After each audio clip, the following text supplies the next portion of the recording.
Paige, what's going on? Hi, thanks for having me. Yeah, we're excited that you're here. So, how much do you hate slow play? Because I think it's like more than almost anyone.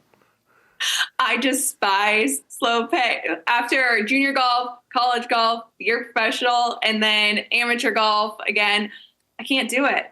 I can't do it. Like, how fast do you play when you're playing for fun? Are you one of those? Because sometimes I will say I don't like slow play either, but I also don't like the person who's like walking to the next tee every time. So, how do you kind of balance those two things?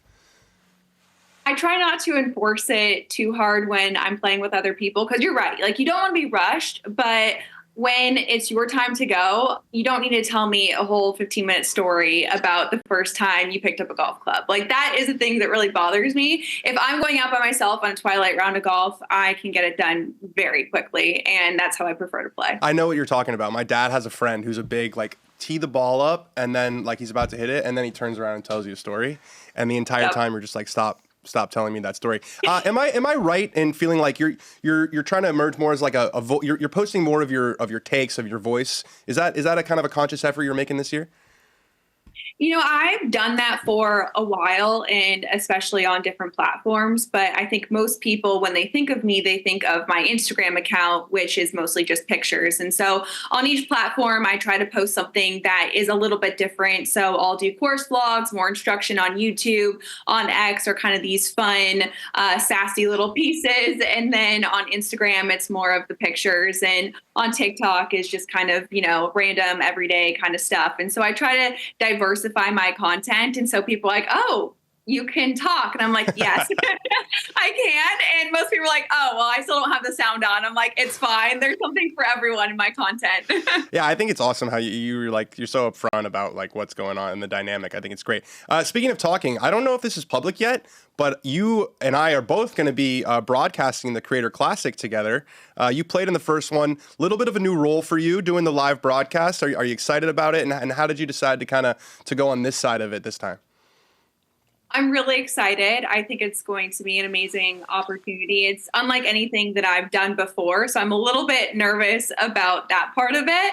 But it's cold where I live, and my game wasn't in great playing shape to tackle on sawgrass. And I was like, I wonder if they'd let me do on course, and they were really receptive to the idea, and I couldn't be more excited. Yeah, that's one part of my job that when I was at Barstool that I do not miss is like playing on camera when I haven't practiced anything like that. So I totally understand. But you did play in the first one. You played pretty solid. What was your experience like at Eastlake?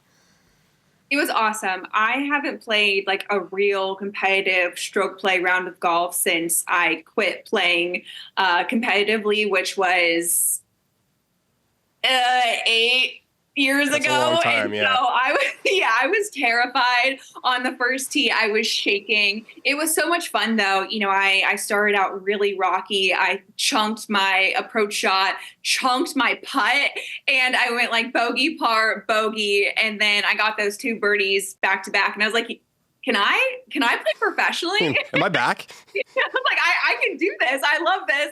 And then I finished bogey, and I was like, nope, I'll stick to content.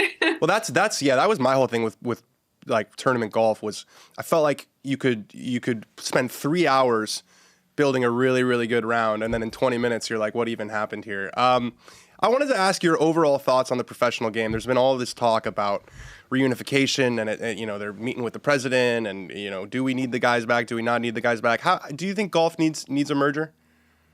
I mean, 100%. And you can see it with the majors that golf is better when all of the stars are in one place. And we just need to stop talking about money. I think that's been one of the biggest killers for the game. And I also think, too, that this was always going to be, take the merger aside, but just the growth of the game after Tiger Woods wasn't playing week in and week out. I mean, he wasn't just moving the needle, he was the needle. And so for him to not be as competitive, we were always going to see a bit of a lull. And for that to happen with the talks of the merger, and, it just was the perfect storm. And I think people are quick to criticize professional golf, and I am rooting for the game to be unified. I'm excited for what the future could look like, and I just want it to get back to the love of the game and not so much money talk. I completely agree. I'm looking forward to seeing you in a few weeks in Florida and putting together a kick-ass broadcast together. Thank you so much for joining us. I'm excited. Thank you. Yeah, good stuff.